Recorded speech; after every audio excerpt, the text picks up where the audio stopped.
ऐक, संकेत मागतोस ना आमच्याकडून? रोज नाही, पण कधी कधी मनातून विचारतोस, माझी वेळ येईल ना? मी योग्य वाटेवर आहे की नाही? मग पुन्हा शांत होतोस, कारण तुला वाट पाहायची सवय झालीये. तू खूप वेळ वाट पाहिली आहेस उत्तरांची, बदलाची आणि थोड्या दिलास्याची.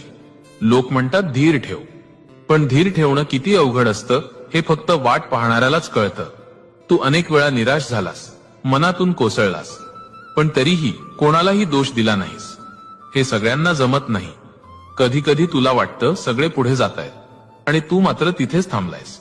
पण नीट ऐक, सगळे पुढे जात नाहीत. काही लोक थांबून तयार होत असतात, आणि तू त्यातलाच एक आहेस. अलीकडे तुला जाणवतंय ना, मन थोडं शांत झालंय. राग पटकन येत नाही, सगळ्यावर लगेच प्रतिक्रिया देत नाहीस. हा पहिला संकेत आहे. तू बदलतोयस. काही गोष्टी ज्या आधी खूप महत्वाच्या